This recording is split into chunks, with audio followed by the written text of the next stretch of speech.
Okay, you should be live. Are we seeing you in the chat room? Let's have a look.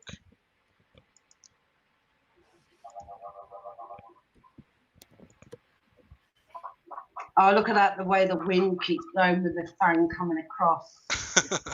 Making me look all windswept and interesting. It is. Are we live? I'm just checking to make sure. Bear with me. You have got a delay, though. Yeah, they always hit a delay. Yeah, that's normal. Just checking to make sure. Let me know when you send the link over. We are live, yes. You are live, Hello. you are live. Excellent. Hello, everybody. I'm struggling with a new computer tonight, so I'll be jumping back and forth. But tonight I've got a guest I've been waiting for a few weeks to speak to in desperation, because I watch a lot of her videos on YouTube, a lot. I think I must have covered every video of hers. And she's got her opinions. Her name is Tony Bugle, and she is from Mothers Against Radical Islam and Sharia. In my opinion, this is my opinion, not hers. She is she might not even like this, what I say about her, but I think she's a true feminist, a true person, if feminist is not a bad word, that protects women and girls. And that's what I think about her, that she's not a feminazi man hater. Femi-fascist. You're not a feminazi here. You were and I actually prefer to call them femi-fascist, because that's what they are. They're little mini dictators, men-hating women. Well, I say feminazis, and I believe you, from what I've seen of you, I would consider you what I would consider a real feminist. Yeah. Somebody who protects women, and I don't see that as a negative thing. I see that because I would say 90% of women are more like you. It's the ones that make the media are the ones that give the feminazis, give the feminists a bad name, because most women just want to be treated fairly. Simple as that. Simple as that. Decent fairness. And that's not happening at the moment. So please introduce yourself. Well, you kind of just introduced me really today. I mean, you described me perfectly. I am a 100% true feminist.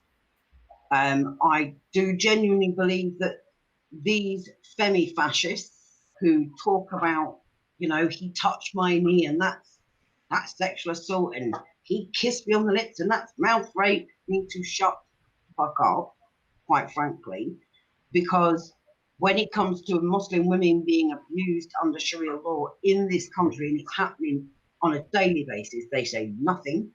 When you've got little girls being mutilated every 61 minutes in this country, they say nothing.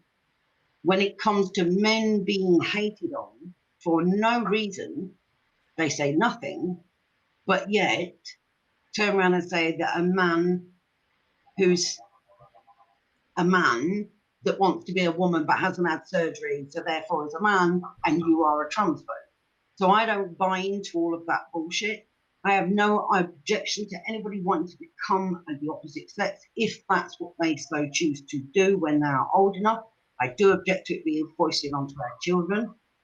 But the whole point of Mothers Against Radical Islam and Sharia law is because there are Muslim women being abused on a daily basis. There are, unfortunately, in this country, there are young girls being targeted even now, and people think because Rotherham was exposed that it stopped, and it hasn't. It hasn't stopped. It's still happening, and I get regular phone calls, contact from young ladies. They might be historical victims, or it might be happening to them right now, and they will contact me, and I will give them as much moral support as I can. If need be, I will link them up to Baroness Cox, who fully endorses everything I do. I go along to the House of Lords. I've spoken in the House of Lords on more than one occasion about all of these issues. I've stood side by side, shoulder to shoulder with Muslim women and with young girls. Can I stop you a second? Can you tell me who Baroness Cox is, for those who don't know? Baroness Cox is what they call a crossbencher. Yeah. Which means she has no affiliation to any one particular party. Bear with me a minute, because I'm just going to open your YouTube link up so that I can share it out, and I don't want the sound to come on. Okay. She has a parliamentary bill to try and stop Sharia law in the UK. And Muslim women will come to her with their testimony, and often they'll come through me. I will introduce them to her. Their testimony then gets read out in the House of Lords to try and actually put a stop to things like polygamy, forced marriages, female genital mutilation, domestic abuse within relationships, the fact that the woman can't divorce the man, but the man can divorce a woman with a piece of paper that says, I divorce you 3 times. I've got to say, live now with, and I always get confused, we've got a Jason and a Jeremy, and I think I'm talking to Jeremy. I am Jeremy. You're talking to me, Jeremy. Yeah. I'm just going to make sure that is what it says. Okay. So what I'd like to just, as you're doing that, just think about one thing for me. When we finish this chat, please, on all my videos at the end, at the last 3 or 4, I put a list of the areas where the rape gangs have been successfully tried. Could you keep sending me whenever it's happening so I can put it on this list? Because the list is quite a big list. 78 towns and cities. Well, I haven't got 78, so please, I want to know them, because I get attacked. I get attacked a lot on Twitter, and ask people saying, "Oh, you're making these figures up," because I specifically go after feminist groups. When I say go after them, I go to them and say, "Look, what are you doing about this?" And sometimes 1 or 2 of them will reply, very rarely, because they don't want their eyes open. Sometimes they do reply, and they say, "Where's your evidence? Where's your evidence?" And then I say, "Well, if there is one case that you know, that's enough evidence. But I can give you like 50 or 60 towns." And well, if you sort of permit me. Yes, please. Now, this was when I first started compiling the list. Now, I took, obviously, you've got the list from the Easy Meat Report. And then what I was doing, now this was when I was at 74, okay? This was when so now it's up to 78 now. So when I first started, I got the list from the Easy Meat Report, and then there was obviously, every time a new article came out and it hit the news where there was a court case, I would wait until the court case so that I could see the names. Because don't get me wrong, look, I will share any paedophile. I don't care if you are a Catholic priest raping children. I don't care if you're a nun abusing children. I don't care if you're a white man doing it, a black man doing it. I will call you white, I will call you black, I will call you Jewish, I will call you Sikh, I will call you Hindu. I don't care. But I will also call you Muslim when you are Muslim. So when people were saying that it's not that bad, I collected the rest of the towns and cities that I was coming across. So, do you want me to actually read you the list out? This show's only an hour long. It's only. I can read it out quicker than that. Go on then, please do. And what I will then do is I will copy and paste this. I will send this to please send it to me. The other chappie's inbox. Jason, and he can do with it as he sees Please fit. do that. Please read it now, because I will be putting this on my YouTube tomorrow. You put it on yours, and it'll keep going out. And I'd like to, before you do that, I'd like to say I am 100%. I don't give a shit. I am reading now about more and more. I've been doing it for the last couple of years about the Clintons and the Epsteins, and and the high level in America and around the world. And I don't care who does it. Yeah. I'm very pro castration, and on here last week, Charles Ernest Spencer give me some very good news, which is very quiet, is that in Ukraine, I think it was last week, they passed a bill that paedophile rapists have to be castrated, chemically castrated, before they can leave prison. Same as in Alabama. Now, for me, I cannot see any argument against that. Zero. I can't see the argument against it, except one thing. And this is where I have a bit of a bone of contention. Where there is irrefutable evidence, where there is absolutely beyond any shadow of a doubt that the man is guilty of rape or paedophilia. Yeah. Not rape, paedophilia. That woman has a life sentence. Why should that person walk out? I don't care, castrated or otherwise. Why should that person walk out and breathe oxygen? Now, I'll be honest with you, I never thought any of the day that I would say that I would vote for capital punishment if the evidence was 100% cast iron. That's the advantage of castration. The other option is let's build a prison that's for paedophiles and rapists and honor-based abuse and honor-based killings and all of these kind of crimes, and let's make them build their own prison and let's bring back hard labour, not a games console, and your meals 3 days a week, you know, every day of the week, 3 times a day, and your rights to your prayers and your rights to this and your rights to that. As far as I'm concerned, when you commit the most heinous crime there is, especially against children, there you lose your human rights because you didn't act like a human being. You acted like a savage. I couldn't agree. I don't have those rights. Sorry, yeah, but the chemical castration is a temporary thing. That if there's in the future there's sort of evidence come out that that changes it, you can actually change that. You can say, oh well, you know, this has changed. So you can think about it, and it takes away your need for sex. It lowers your hormonal level. Sorry, yeah, read out those lists, please. Come on, do it, Tony. Do it, Tony. No, don't make me come round there and smack you. Right, okay.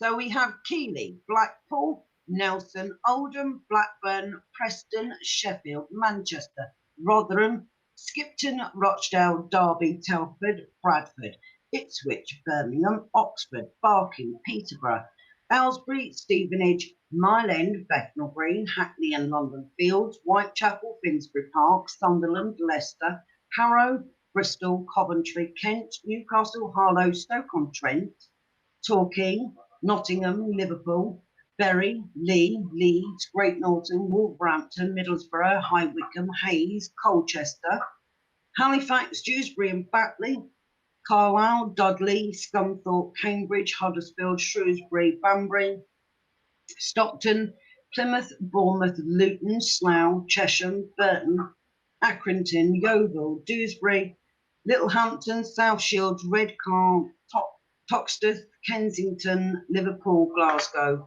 Walsall. Now, I do believe there was also a case, I'm not 100% sure, but I believe there was also a case in Edinburgh that hasn't gone on there. And there has been obviously other areas that have come out since then. As I say, the list is now up to 78.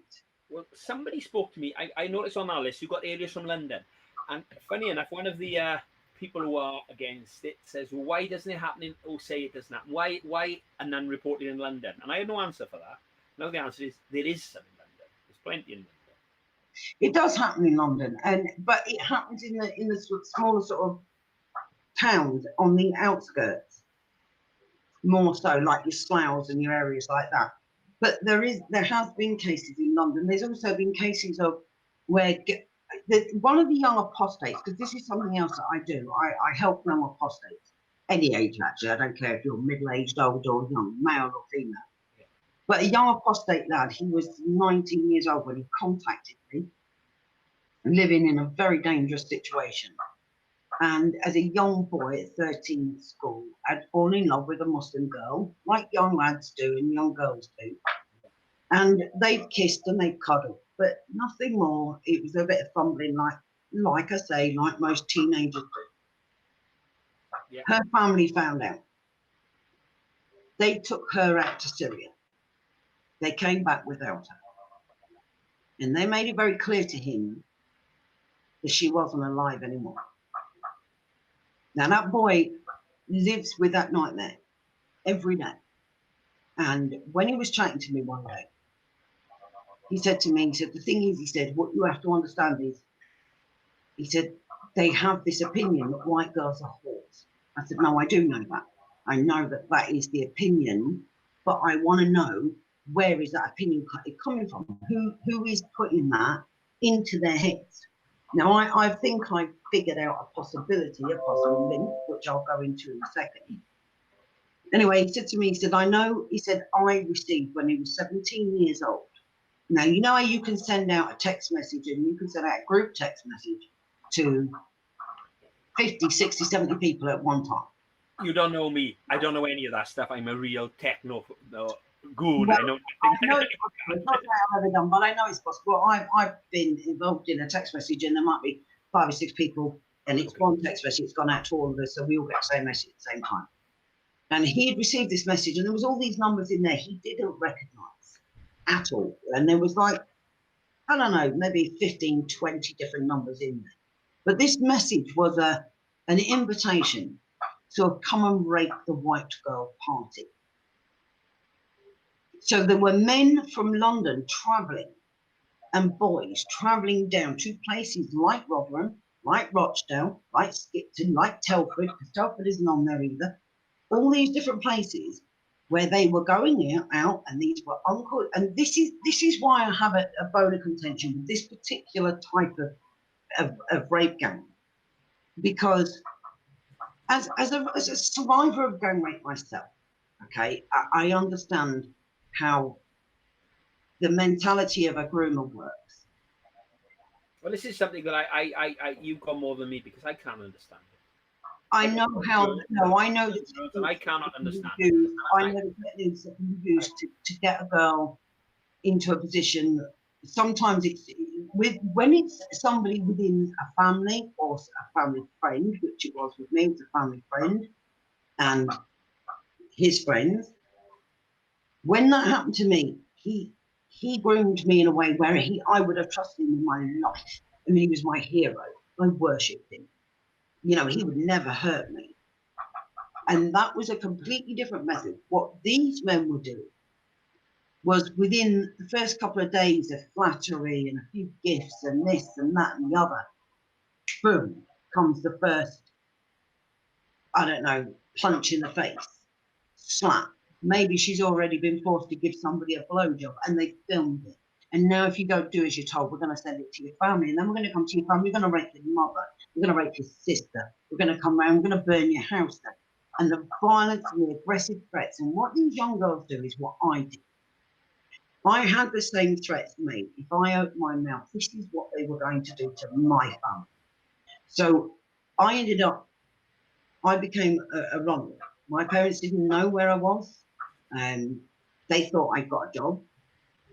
I became the greatest liar at the time in the world, because that's what you have to do to survive. And I lived homeless on the streets for almost a year.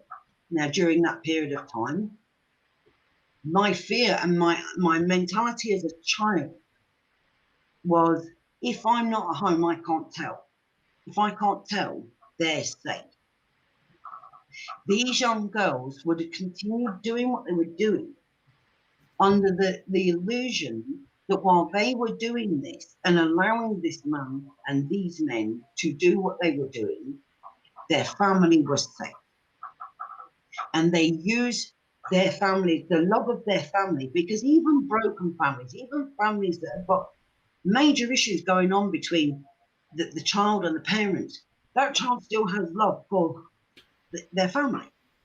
So it's the most powerful tool you can use, is the fear of what you will do to that child's family. So then I started looking at what makes these men think of these girls as being white whores, white sluts, prostitutes, slags. And I stumbled across a documentary. I don't know if you've ever seen it. It's a documentary called The Hidden Shame of Pakistan. I haven't seen it, but I will. Well, The Hidden Shame of Pakistan shows little boys as young as 8 years old being raped by up to 30 men a night. Thousands of little boys between the ages of 8, 9, 10, 11, 12. Now imagine opening mass immigration gates where you don't have to have a career, you don't have to be a doctor or a brain surgeon or a builder. You just need to be able to get into the country. That mentality flooding into this country, seeing a young girl wearing a vest top, well, to him, she's naked, because what good's a woman? That was their mentality. What good's a woman? She's just a thing covered in a bin bag. That's how they view their own women. So if they view their own women as just things, how were they going to view these women who didn't have their hair covered, who didn't walk around covered from top to toe in black? And so that partly was it. And then I looked at Afghanistan, where I don't know if you've ever heard of the Baki Barsi boys. I've read quite a few books, me, on from women who lived in Afghanistan, and it's difficult for me to listen to you. It's difficult for me to listen to you because I think of my own daughters. I think, I hope they don't go through this, and I hope they don't have to not tell me. Do you know what? I know it is difficult. I do, especially for men. Men's natural instinct is to protect, protect, protect, protect. It's a natural instinct in men. Women is to protect and nurture. It's a natural instinct. Now, and I've always said this is when you talk about the femi-fascists and me being a feminist. Let me give you a prime example of the difference between me and them. And this is how you know the difference between, there's nothing wrong with women being women and men being men. We are different. We are made differently. We think differently. We act very different. I know that. We're made differently in so many different ways.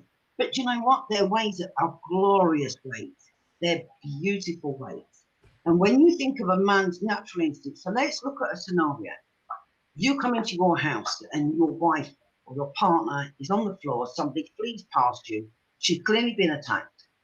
Your natural instinct as a man is to turn and hop foot. You want to catch him.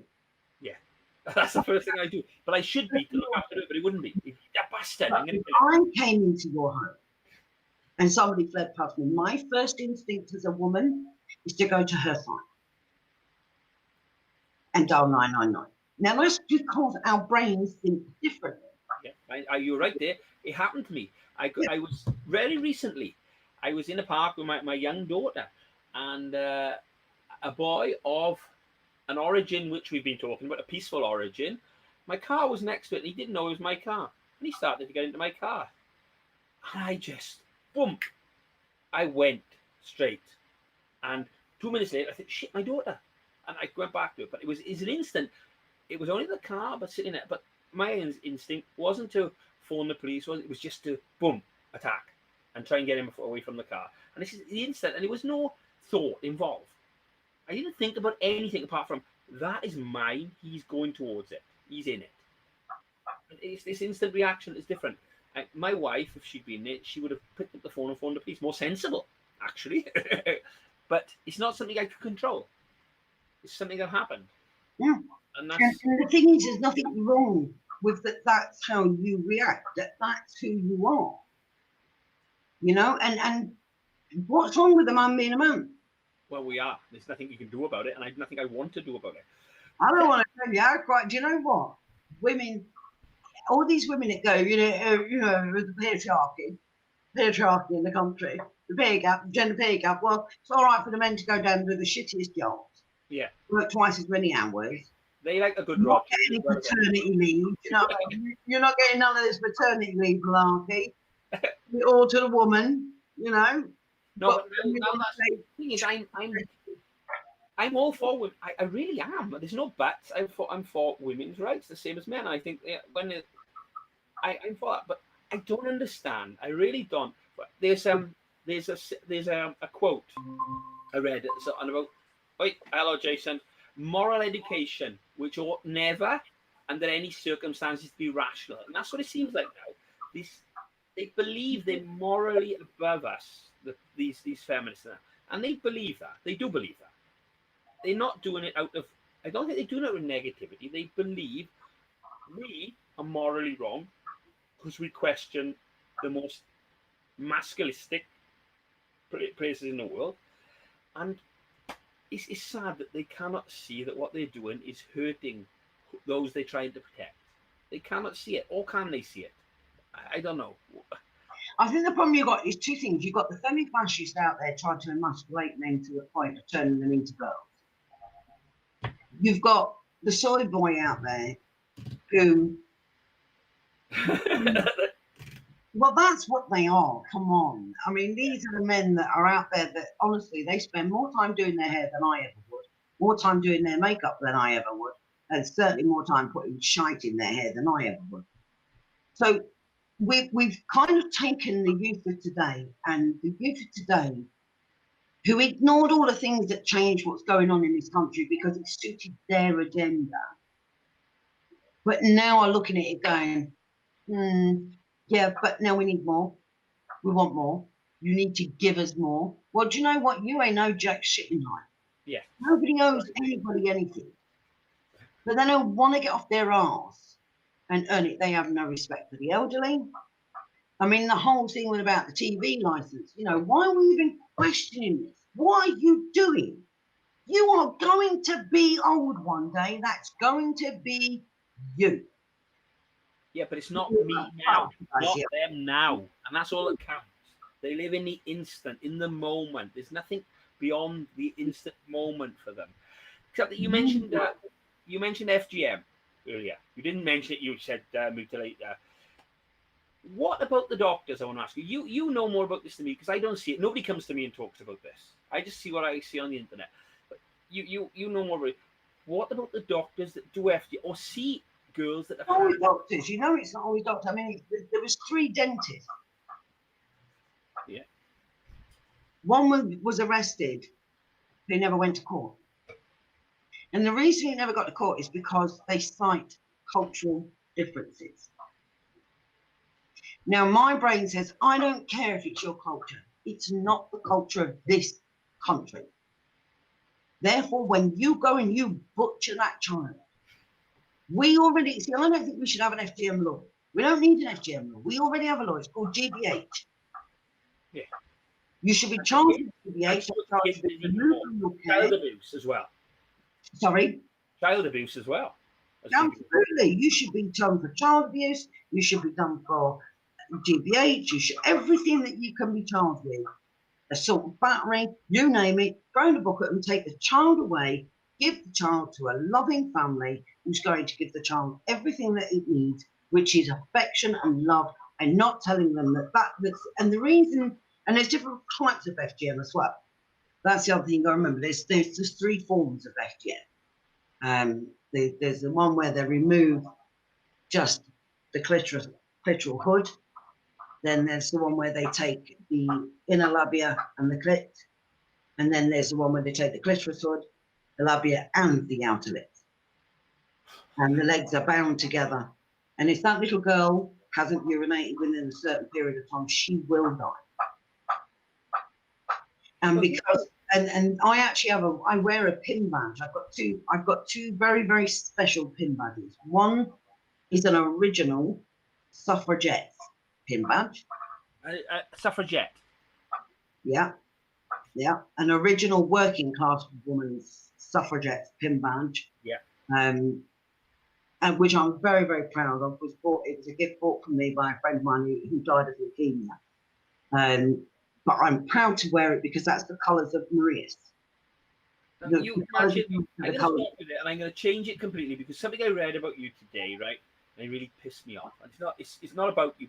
No, you didn't piss me off. The thing I read pissed me off because you just said you've got the suffragette thing. You're for feminism. You're trying to protect women, and I obviously before I come on here, I look at things, right?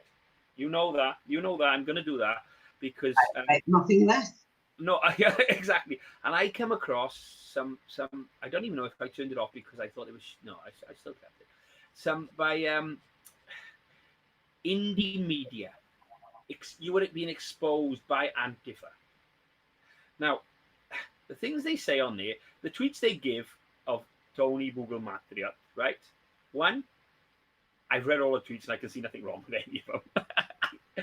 But it proves that you are this anti-feminine, and all it says, it highlights EDL, neo-Nazi. It doesn't mention the fact that you're defending women. You're trying to stand. This is the other weird thing as well. They constantly cited me as being EDL, you're EDL. And I tell you what it was, back in the early days on Twitter, you would have trolls and there was no way of blocking them. Even when you blocked them, they could still come on and see your profile, see what you were writing and leave comments. So they used to comment and go, you're EDL, you're EDL. And in the end, I go, yeah, till I die. It was sarcasm, right? I hadn't been to an EDL march. I witnessed one, and this is where they took it and twisted what I said. Because I called them out on bullshit. Now, the truth of it was, I happened to be on a date at the time, right? Not something I make a habit of. But I happened to be on a date. And I knew there was a march going on. And I said, look, I want to go down. I just want to go and see for myself if they are what the media portray them to be. I actually stood on the same side of the road as Antifa. And I watched Antifa launch bottles of urine and God knows what else across. And I also watched how they had the English Defence League kettled in on a very, very hot day, and they could not move. And I saw that the Sikhs were in the middle, and they launched the missiles over the top of the Sikhs' head. There was 3 Sikhs, if I remember right, and they were stood right in the centre. They've been protesting for several weeks, and they threw the missiles, and of course, naturally instinct, they threw the missiles back. But all the cameras, all the media cameras, were only pointing at the English Defence League. So when I said, oh, look, here's the proof, I said, but I was there. So when I said I was there, that's the end of it. Take it. Well, you was at I wasn't at their march, you dumb shit. I was on your side of the road. But hold on. Let me question something there. You were there, but they were there. So does that make them the members of the EDL as well? It's the same. I that to them once. They were there, so they're EDL. And I said, no, we don't hang out with racists. And that's when I think I got called at that point. I had somebody turn around and called me the perfect Aryan bitch. And I said, but I like the fact you acknowledge I'm perfect. Thanks. If you can't beat with any, and that's what happened on Twitter. I was a sarcastic little shit, you know. And I did say to Tommy Robinson, I did say go the distance. I did. He was doing a charity walk for Amelia May.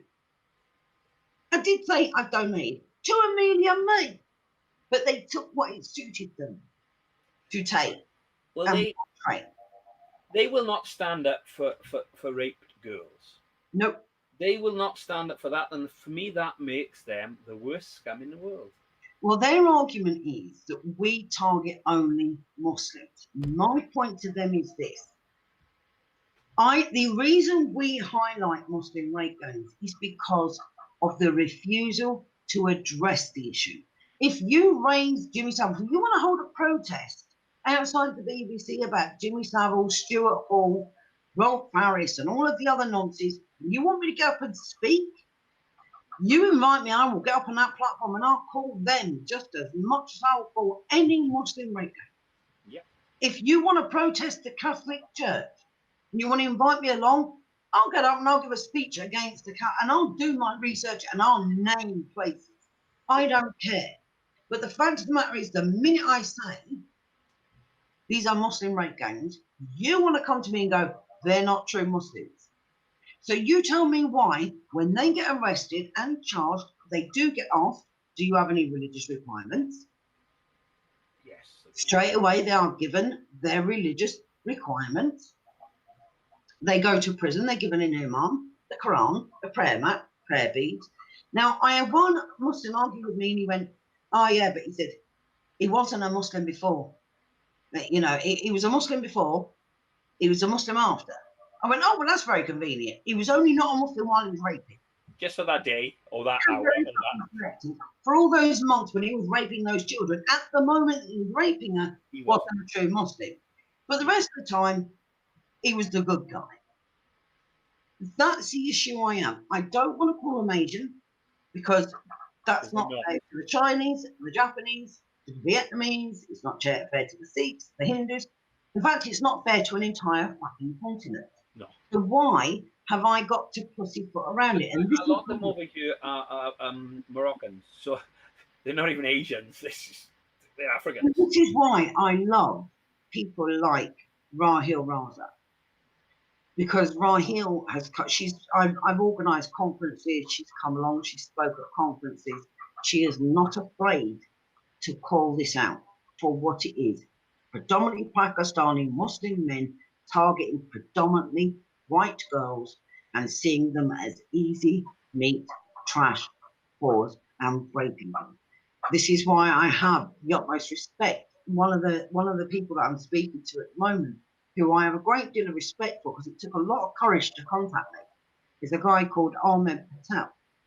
And he'd been on my Twitter for quite a while, and he was showing a lot of support with everything I was putting out. He was very positive, and unashamedly would say, stop making excuses for these men. If you've got good count, not every Catholic priest is a rapist, but Catholic priests were still raping little boys. There's one down the road here from me who I would say he's one of the best men I've ever met. Exactly. And I, for one, have never ever said all Muslims, but I don't see why every time I address the issue, I'm supposed to emphasise. Yeah. But obviously not all Muslims. Well, why do I have to do that? I've never said it was. I don't have to do that when I say Catholic priests. No. I never have to follow it up with, but not all Catholics. Not all Catholics. Exactly. I don't have to do this. So why do I have to do this? Yeah. When it comes to me stating that these men were Muslim. And Ahmed had messaged me. We'd got into conversation and we'd exchanged phone numbers and we spoke on the phone. And he said to me, there was a time when I was only ever known as the son of my father. Now I am only ever known as the brother-in-law of the 7/7 bomber. Now, he is not a terrorist. He is speaking out every day against terrorism. He has done BBC interviews, ITV interviews. He's done radio shows. He calls out these grooming gangs. He calls them Muslim. He unashamedly is calling it out. And for doing so, targeting... So how do we get integration then? I don't know if you know anything about me, but I live in Catalonia and I'm married to a Catalan woman. We speak Catalan and I integrate with society over here. But how do we get... We don't want separatism. I don't want... Over here, it's working in some areas okay. But how do we get integration? How do we stop this separatism, this splitting, putting people into areas, putting people into places? What do we do? Any ideas? Yeah, one of the first things you've got to do is, and this is something else that Ahmed said to me that actually it smacked me in the face like a bolt of lightning the minute it come out of his mouth. He said the thing with the left is they act like masters to slaves. And I sort of went, huh? He said, that's how they behave. He said, we never asked the left to come out and protest on our behalf. We didn't ask them to come out and be outraged on our behalf. Nobody's asking the left to do that. The left are taking it upon themselves to. So this is like owning a slave and saying, no, you don't get to beat my slave, only I get to beat my slave. And he's right. He is absolutely right. Now, there is extremist Muslims out there, and nobody's denying they exist. 100% they exist. We have far too many of them in this country. But how do you give a voice to somebody like Ahmed, somebody like Rahil, if the only words people are going to come out with is Takia, Takia, Takia? There are so many Muslim women in this country. They don't want Sharia law here. Sharia law comes here, they're going to be getting punished, beaten, stoned to death, whipped, forced marriages, female genital mutilation. They don't want that. So where is the media? Where is the mainstream, the fake street? I'm anti all kind of fake street. Where is the media? We're the fucking media. Yeah, well, I think if you get, we'd have to close down Poxbridge, shouldn't we? Oxford and Cambridge, because they only come from there. They don't come from anywhere else. And they perhaps they're against this, a different opinion, because a lot of those are banging each other's dicks in the doors and raping young kids. It's a possibility. I'm describing it. Sorry, I changed the subject again. The 18 video I watched this about 3 weeks ago. I enjoyed that. Shows true diversity. It's true. And that was the whole point of it. And I thought, now, will people get the point I'm making here? Is that if we can take a Sikh and a white guy and a mixed race guy and a white woman who looks like the perfect Aryan bitch apparently, and a guy who looks like the typical, what they deem as a typical skinhead guy, and show that actually we can have a laugh and a giggle. This is a small group that I've got.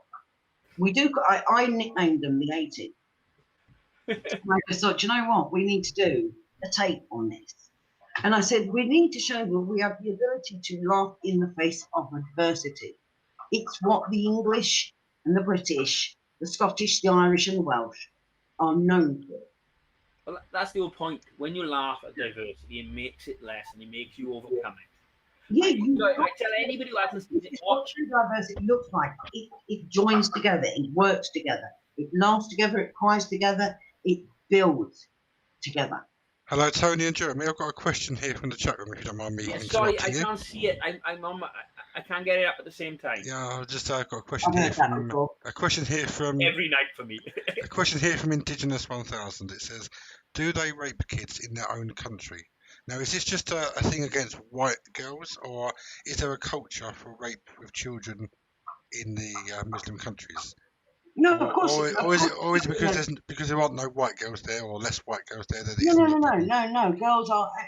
Make no mistake. Muslim girls are getting raped even in this country. Right. Okay. The only difference is in their country it's called marriage. That's true.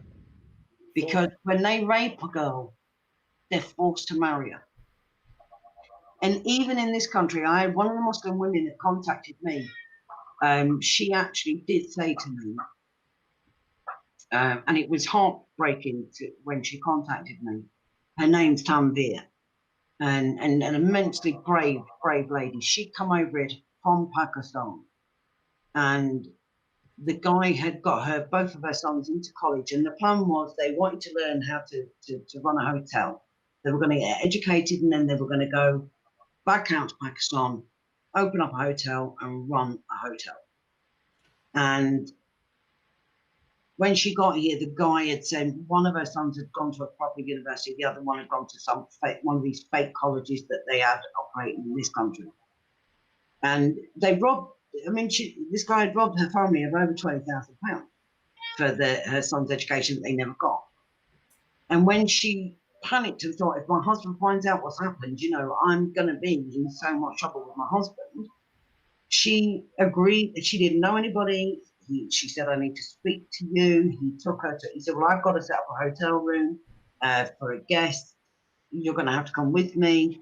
She went with him. He drugged her. He raped her. He filmed it. And she was forced in this country to marry her rapist. That happened here. And people will sit there and go, Sharia law it doesn't qualify in the UK, right? Because it can't overrule. And it doesn't matter whether it works in our courts. It's fucking irrelevant. It's being enforced onto women's lives via Sharia law courts, which our government is permitting to operate. Shut them down. Every single last one of them shut it down. And that's what Baroness Cox fights for. Okay. Something else I want to ask you about as well. In this country, the idea of childhood is quite a recent one.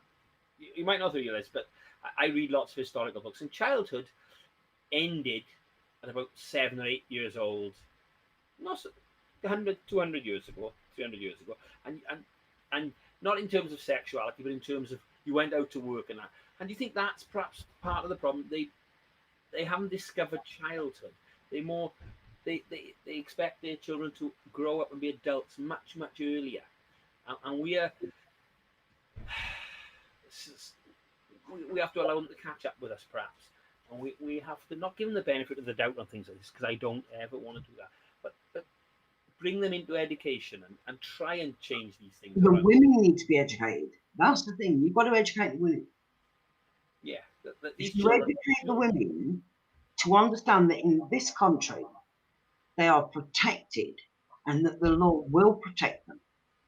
But then you've got to get the police to get off of their asses. And the problem you've got is I actually discovered when I was doing some research with a friend of mine, and I found what we refer to as the Holy Grail. We discovered the actual guidelines imposed on our police officers. And it's horrifying reading. Horrifying. Because when it comes to each community, you would have, say, sort of like this much for the Christians, maybe this much, maybe about this much for the Jewish community. And then you'd have maybe about the same for the Sikh community. But 3 A5, A4 size pieces of paper, both sides. for the guidelines when it comes to the Muslim community. Now, this was everything from, and there's a fabulous guy. He's an ex-copper, 30 years time served copper, called Jonathan Nicholas. He wrote a book called Who'd Be a Copper? And when they were running the Islam awareness course in the police force, and the police officers would go in and they would sit on the floor, and in would walk what was apparently a serving officer in the full Islamic garb. No uniform. Now straight away you've already created a feminine, because he's sitting on a chair, you're all sitting on the floor cross-legged like children. So there's already a superiority thing going on there. They then, after that, it's my cat driving me nuts down there because he wants to be there. After that, they were told that when it came to going, so if you get a phone call for domestic violence, say you were battering your wife and your neighbour rings up, please come to your house. They will come into your house, they will see your wife. If she's got one mark on her, you're getting cuffed and you're getting taken away. End of discussion. They will interview you, they'll interview her, but they will still cuff you and take you away. When it came to Asian households, they were told, when you go to the house of Asians, do not speak to the women.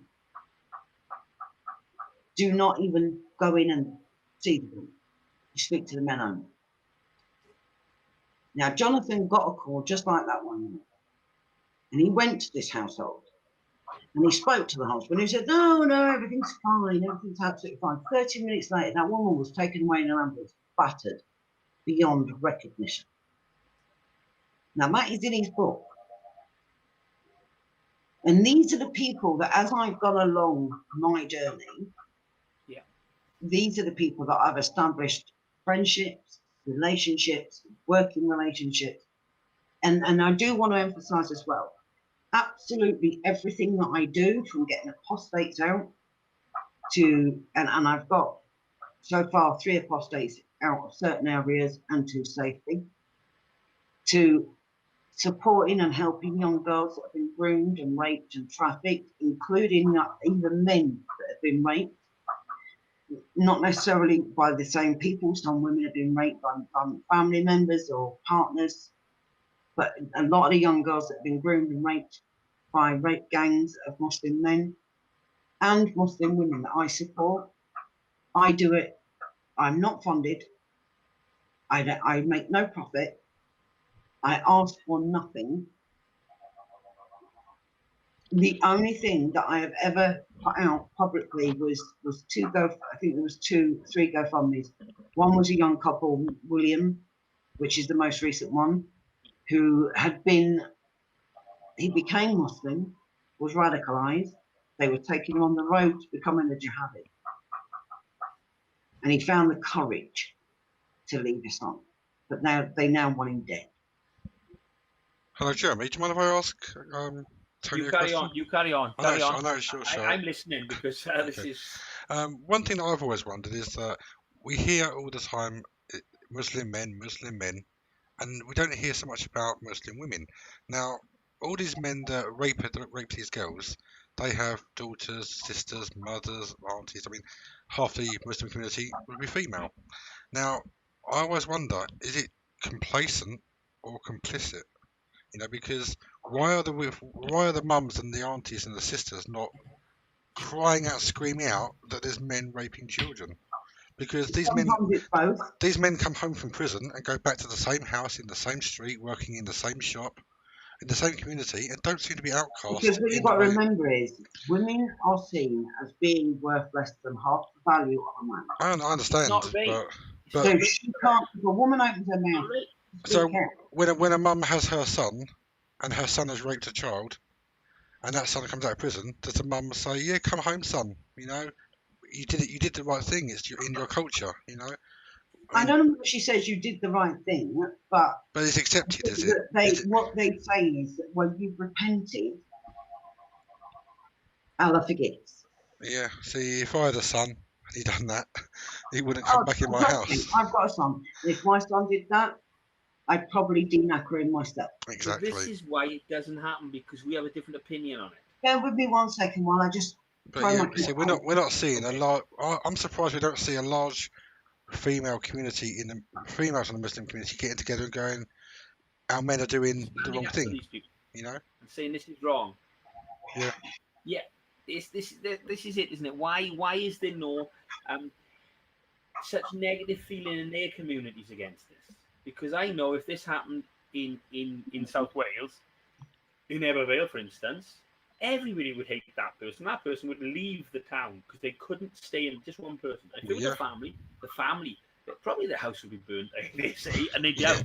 If it was a family of paedophiles, for sure they would be out of that town within. But what you also have to remember is, fathers did try to get involved and to actually. Some fathers found out where their daughters were and went to the properties to get their daughters out. The police were called. The girls, because they were half naked and drunk, were arrested for drunk and disorderly. The fathers were arrested for violence. The Muslim men walked away. The biggest cancer in this country is political correctness. But yeah, also, one more thing, Tony. Literally is stopping. It stopped the police. It stopped social services. It stopped care homes, teachers, you name it. People turn a blind eye. They were probably taken backhanders, God knows how many places, especially in Rotherham. Local councillors and Christ knows what else were filling their pockets with their fat, greedy, greasy, filth fingers. And the truth of it is, it isn't the Bobby on the beat. See, people don't understand when a copper comes to your house and gathers the evidence, gets the evidence, that's his job done. It goes up to the next person. From that person, they do their bit, it goes up to the next person. But by the time it's got to there, they're saying, bury that, bury it, lose it. But from what I've seen as well, the coppers on the street are ignoring it. They don't want to know. They don't want to get involved in that. They don't want to risk anything. The coppers on the street are following the orders that are being passed from the hierarchy, who are being told. They are being told that if they say, and for example, again, in Jonathan Nicholas' book, if you read it, it tells you all about it. When Trevor Phillips did a documentary, he said, and in this documentary, he claimed that multiculturalism has failed. And it has. Multiculturalism has failed. And I've always said, I love a multicolored country, but multiculturalism doesn't work because some cultures just will not fit. And I know there's a couple of people that I've seen that say Islam needs to be banned. But what you have to understand is in our Magna Carta, it states that people have the right to a religious freedom. Now, whether you believe it to be a political ideology, a way of life, a legal system, it's also a religion. So therefore, you can't ban it because our very Magna Carta says you have the right to religious freedom. But the way you make Islam adapt in a Western society, and you make it toe the fucking line, you start treating it like a petulant 15-year-old child. You come around, we're going to take your toys away.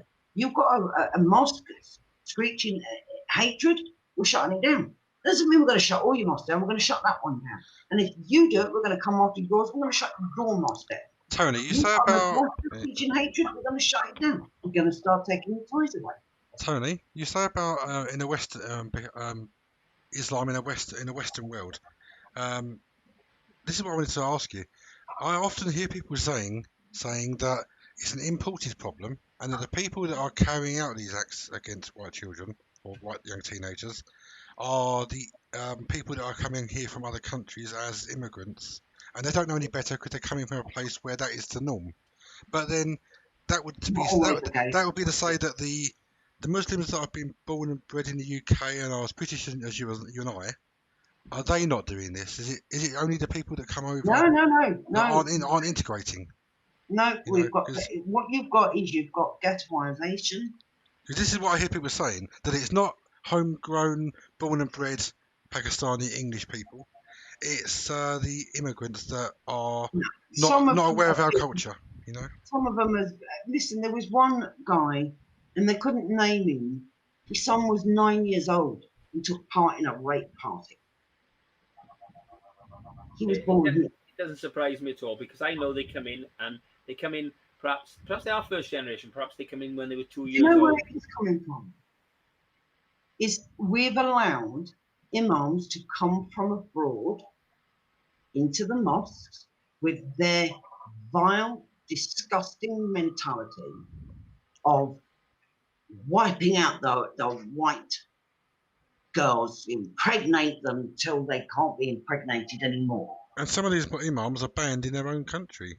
Absolutely, yeah, absolutely. But and if they can't get abroad, and we've had them come from Saudi, we've had them come from Afghanistan, we've had them come from Iraq, we've had them come from Pakistan.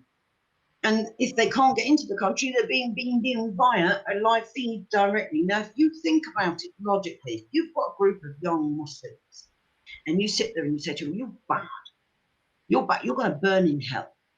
You are not following the Quran to the letter, word for word, in every extreme way that I'm telling you is the correct way because I'm an imam. You're going to burn in hell. The one thing a young boy will fear is burning in hell. You teach a young 8, 9-year-old boy, white girls are trash. They're like discarded sweeties because they are not covered. And if a discarded sweetie is covered and on the floor, it's dirty. You're teaching a mentality that says it's okay to treat these girls any way you want. I mean, Jesus, girls have had their tongues nailed to table. They've been beaten with chains. They've been taken to the woods and threatened to be buried alive. They've been battered with coat hangers that have been stretched out to leave nice lash marks. They've had razor blades taken to them so that they could enjoy blood play. And we have to acknowledge that there are extremist Muslim women. And for example, Caitlin Spencer, who wrote the book, Please Let Me Go. Please, everybody, go on to Amazon and type in Caitlin Spencer, Please Let Me Go, was raped by hundreds. Now, the huge difference between your Rolf Harrises and your Catholic priests and etc. is a lot of the times these were uncles, brothers, cousins. And it's a business and it's funding terrorism. These girls are not just given away, they are sold. Why do you think it's always kebab houses, pizza places, taxi ranks? What better way to launder your cash? And where do you think that money goes? Out to the likes of ISIS. Our girls are being used to fund terrorism. They are nothing more than a business to these men. It's not always about the fact that they've got a culture or they're taught. These women are told, you shut your mouth, you say nothing. The Muslim women are told, you shut your mouth, you say nothing. Caitlin even had one guy who rang his wife whilst he was raping her. And the wife screamed abuse at her because she was a whore. Because in Islam, the woman is the seducer, not the men. This is the whole thing. This is the covering up. This is the head to foot covering because men cannot be blamed. And this is where I think that the fake extreme media, the great, how can I put it, moralizing and socializing force that doesn't stop it. They got outraged, but not. There's no common sense in their outrage. Their outrage is when Trump says something small. Their outrage is not. Oh God, don't wear a Trump hat, whatever you do. Oh, My God, your guts for God. No, but I'm pretty pro Trump. Not everything. No, listen, I've got a Trump T-shirt, Trump hat. I will call him out. I called him out when I thought he was going to go to war with Iran because I thought, don't be an idiot. No, don't do it. Don't do it. Don't But do that. leave me to it. But I believe that the reason that the left and the mainstream media won't say anything is because, and they will remove the sites because they are scared that they've spent, the mainstream media, the fake stream media, have spent years conditioning everybody. And it doesn't take a lot to decondition people. One word in the wrong place, one false fact, and people get red pilled and deconditioned. And it does. So I think that's why the fake stream media will not stand with you. They won't. Because they've pushed one line and they've pushed it for so long that one false fact, one fact, true fact that doesn't fit their agenda could push people to say. I think we've also got, we also do have to be honest, though. Our methods have not always been the right methods about going about addressing this issue. And there are people out there who do have huge followings. Imam Tawhidi, huge following. Endorse him, right? Give him a voice. Who's Don't this? Yeah, let all the other Muslims go. He's not a Muslim. I don't give a shit what you say. He classes himself as a Muslim. I'm going to give him respect. He's a Muslim. That offends you? Not my problem. which imam is this? Imam Tawhid in How Australia. spell that? Tawhidi. Because I will support him and put it out there. Everything you're saying, Jonathan Nichols, Iman Tawhidi, I put it out there. I'm a great fan of In that case, then, here's a few more names for you. Look up Manwar Ali. I use the pen and paper and I write things down, and afterwards I spend the time looking through these things. And I like to when you have my blog, gets pens and paper and shows he can write. Very impressive, you know. Why are you putting an Indian accent on? I don't know, because it's the only one I know. All right, I'm a Cockney. What do you expect? Well, I'm as close to as I'm going to be. My dad was a Cockney. That's where are you from? Where are you from? I don't know. Mine's 57, me, you know. Seriously, proper mine's 57. You passed it. But my dad was a Cockney, so that's good enough for me. But I am a bit behind 57. But I do think, but look up Manwar Ali. Yeah. Manwar Ali is an ex-jihadist from the 80s. Yeah. He's never opened fire on any of our armed forces. This was when his family had been slaughtered, and he ended up going to war with another sect of Muslims. And rather than me tell you, look his name up, Manwer, and then Ali, and just put ex-jihadist. You'll find him. Yeah. He now gives seminars and goes around the UK stopping young Muslims from being radicalized. Right. One of the things I will say is what you and me would 100% agree on. I think every person here would stop blaming victims, which seems to be the problem in the UK. Stop. And that's exactly what the religion of peace does. It blames victims. It puts you as a victim, then blames you for being a victim. I don't want to be a victim. I don't want the women to be victims. And for sure, if you go out and wear a short skirt, you were a victim, but not one to be blamed. If I leave my door unlocked and somebody robs my house, it's not my fault. If I leave my door wide open, somebody got to come in and steal stuff. It's their fault. If somebody rapes a girl, it's the rapist's fault. If somebody, I don't know, if whatever somebody. I've got to be honest with you, and I've got to say this, and I've got to say it because if I don't, it'll eat away at me. There are women out there who lie about rape. There are women out there who will accuse men of rape to score a cheap shot. There are women out there who will go out. I worked for victim support for quite a few years, many years before my disabilities got the better of me, and I know that women, we had a mobile hub, and if somebody had been raped, they could come along to the hub, they could be brought there, police would be there, everything was there, everything could be done in one go, so they didn't have to take it to the station, and then they've got to go through this and this and this and this and this before they can go and get in a shower and get clean and put clean clothes on. But there were women that would go out and have a one-night stand, panic because their husband was going to find out, and would claim rape. We've also got to get rid of this. He touched my knee. he needs to be arrested for sexual assault. He flirted with me. This is sexually unacceptable. He's flirting with you because he finds you attractive. If you do not find him attractive, say thank you very much for the compliment, but no thank you. It is not rocket science, and please, women, not all women, but the feminist fascists out there, get that rod out from up your arse and quit hating on men. Because do you know what? There are more men out there that are true feminists than any of them fascist bitches will ever be.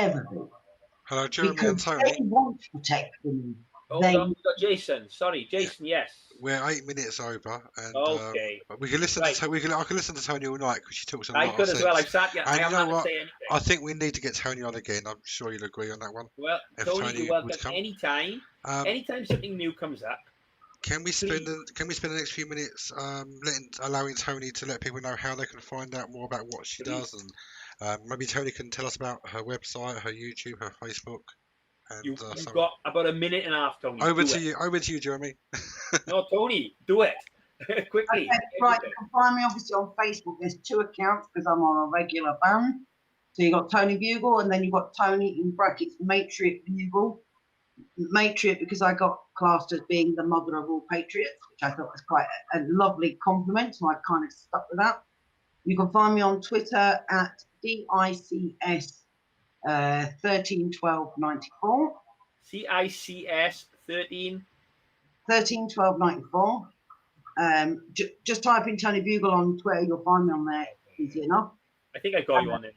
And on my website, if you go to marius.org.uk, on there you will find blogs from Muslim women, you will find blogs from apostates, you will find a blog written by Jonathan Nicholas, you will find videos of me on RT News debating Muslims and often winning. So everything about me is on there, including you'll see a full at the bottom, a full endorsement of Baroness Cox. You can go and look up, if you put in equal and free, you will find, put Baroness Cox equal and free, you should find Baroness Cox's website, which shows you all about her parliamentary bill. You can actually follow her parliamentary bill when it's live in the House of Lords, and she's in there giving it her all. You can follow her live when that goes live. So it's worth, people need to get behind her, support her, you know, and show some massive respect for her, because this is a woman who has a £78,000 price on her head in places, I believe it's on the border of Afghanistan.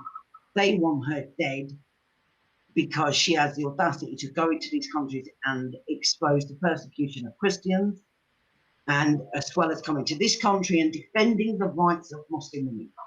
This is a woman with bigger balls than I could ever have, and I think she's just turned 80. So, you know, she goes out to Yemen, Nigeria, Sudan, in fact, Boko Haram.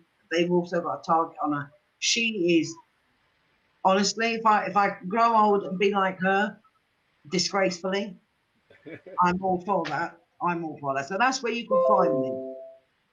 Well, I got to say, Tony, it's been a pleasure to have you on tonight. I've sat here and just listened most of the time because... Because I talk too much. No, because you've got stuff to say. Because you've got stuff that needs to be said. And anytime you want to come on and say it again and say something else, please do. And everybody, I say, not just that, I've seen some excellent interviews with you on lots of different RT, Stephen Molyneux, the American guy. Louder and Crowder. Yes, Simon Crowder, a big fan of his as well. Yeah, some very, very nice interviews. I've enjoyed every one, and I advise everybody to go and watch that and get to your website, maria.org. Marius, M-A-R. Yes. I got it on you, but Maria's.org. All lowercase, that's all lowercase, marius.org.uk. All lowercase. Please. And it'll be right at the top of the Google search. So, but thanks for having me on. No. And please don't believe any of the. I found some nasty things said, but very, very. It was nasty in a way that you looked and you thought, well, there's nothing behind it. There's no. There's no there. It didn't stick, did it? There's no there. I was looking and thinking, well, what are they trying to say? I read it all and thought, That's it. If they can't find any worse than that, she must be a pretty good lady. And Well, I'm the Veterans Against Terrorism, and I stood there and I do my research, and I reeled off the terror attacks. They can't come at me with jack shit, because I do give facts, not fiction. I don't go with conspiracy theories. I don't like them. I stick with facts, because with facts you can never go wrong. but conspiracy theories so often become fact. After a Yeah, very absolutely. But until they are, Yeah. you have to. I had this conversation earlier, and as I said, a conspiracy theory is 95% bullshit, 5% fact. And unless you know which bit is fact, it can be a very dangerous thing. Yeah. So let's wait until you get all the facts and then run with it. Okay, Jason, are you ready to say good night? And good night, everybody. Thank you, Jeremy. Thank you, Tony. Thanks very much, guys. YouTube tomorrow. I'm sure Tony will as well. So if you can all get this out there tomorrow, I'll try and get this up on my site. It'll be on Wake Up UK and on Tony's page. Tony, I'll send you a link to download this video and put onto your own YouTube as well, or your Thanks Facebook. very much, my lovely. Cheers. Thanks a lot, Tony. It's been a pleasure. Bye, Thanks. Bye. Bye. Bye.